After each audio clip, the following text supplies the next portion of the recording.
आलसी तोता। बहुत समय पहले की बात है। एक घना जंगल था जहाँ हरियाली चारों ओर फैली हुई थी। जंगल के बीचों बीच एक विशाल और घना पीपल का पेड़ खड़ा था। ये पेड़ सालों पुराना था और कई पक्षियों का घर था। यहाँ तोते, मैना, गौरैया, कबूतर और कई अन्य पक्षी रहा करते थे। ये सभी पक्षी दिन भर मेहनत करके अपना पेट भरते और अपने लिए दाने इकट्ठे करते थे। इन्हीं पक्षियों के बीच एक तोता था जिसका नाम मोती था। मोती बहुत सुंदर था। उसके चमकीले हरे पंख, लाल चोंच और तेज चमकती हुई आंखें उसे बाकी पक्षियों से अलग बनाती थी। परंतु उसकी एक बुरी आदत थी। वह बहुत आलसी था। मोती की आलसी आदत। मोती को बस आराम करना पसंद था। जब बाकी पक्षी सूरज उगते ही दाना पानी की तलाश में निकल जाते, तब वह अपनी शाखा पर बैठा बैठा ऊँघता रहता। अगर कोई उसे जगाता और पूछता, मोती, तुम दाने लेने नहीं जाओगे? तो वो हमेशा बहाने बना लेता। अभी तो बहुत नींद आ रही है, मैं बाद में चला जाऊंगा। इतनी मेहनत करने की क्या जरूरत है? जंगल में तो खाना भरा पड़ा है। जब भूख लगेगी तब कुछ न कुछ खा ही लूंगा। इस तरह वो हर दिन टालता रहता और काम करने की बजाय आराम करता। कई बार उसके दोस्त उसे समझाने की कोशिश करते, लेकिन वह उनकी एक नहीं सुनता। बाकी पक्षियों की मेहनत। दूसरी तरफ पेड़ पर रहने वाले बाकी पक्षी बहुत मेहनती थे।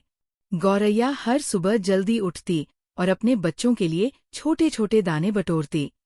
मैना पेड़ की ऊंची डालियों पर जाकर मीठे फलों की खोज में लगी रहती।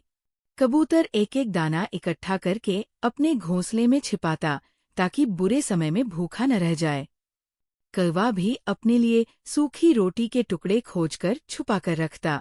सभी पक्षी अपने भविष्य के बारे में सोचकर मेहनत कर रहे थे, लेकिन मोती बस आराम से पेड़ की डाल पर बैठा सबको देखता और उनकी मेहनत पर हंसता। मोती की मूर्खता। एक दिन कबूतर ने मोती से कहा, मोती भाई, तुम भी मेहनत क्यों नहीं करते?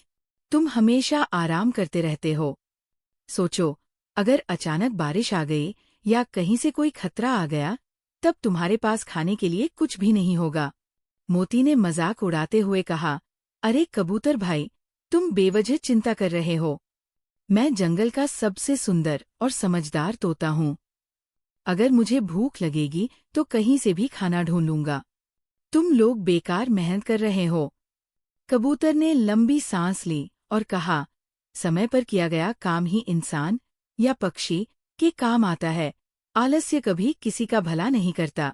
लेकिन मोती ने उसकी बात को अनसुना कर दिया और फिर से आंखें बंद कर ली। मुसीबत का दिन आया। कुछ ही दिनों बाद जंगल का मौसम अचानक बदलने लगा। आसमान में काले बादल छा गए, तेज हवाएं चलने लगी और बिजली कड़कने लगी। सभी पक्षियों ने बारिश आने की आशंका को देखते हुए जल्दी जल्दी अपने लिए खाने का इंतजाम कर लिया। उन्होंने अपने अपने घोंसलों में दाने और फल जमा कर लिए ताकि बारिश के दिनों में उन्हें बाहर न जाना पड़े। लेकिन मोती, वह अब भी आलसी बना हुआ था। उसने सोचा, अभी तो मौसम अच्छा है, थोड़ी देर में देख लूंगा। लेकिन उसकी ये सोच बहुत भारी पड़ने वाली थी। तेज बारिश और भूख की मार। थोड़ी ही देर में आसमान से मूसलाधार बारिश होने लगी। पेड़ की टहनियां हिलने लगी।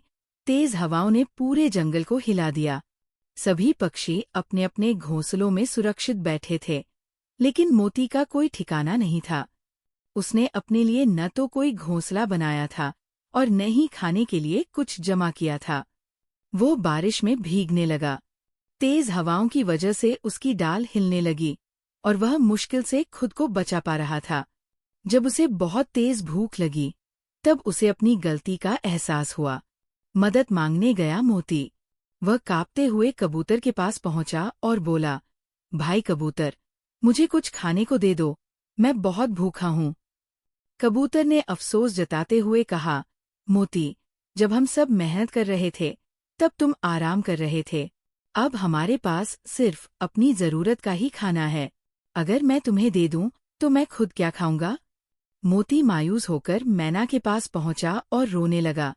मैना बहन, क्या तुम मुझे कुछ खाने को दे सकती हो? मेरी हालत बहुत खराब हो रही है। मैना ने दुखी होकर कहा, मोती, मैंने तुम्हें पहले ही समझाया था, लेकिन तुमने कभी हमारी बात नहीं मानी।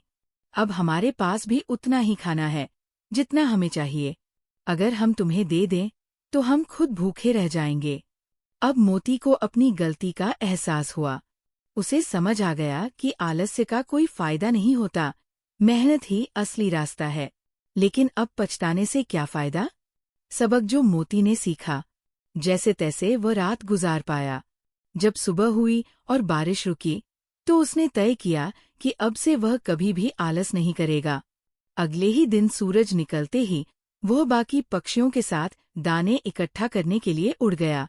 उसने मेहनत से अपना पेट भरा और आगे के लिए भी खाने का इंतजाम किया। धीरे धीरे उसकी आलस्य की आदत छूट गई और वह मेहनती बन गया।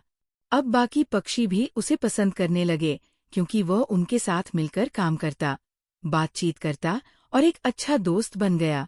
शिक्षा: आलस्य करने वाला हमेशा पछताता है।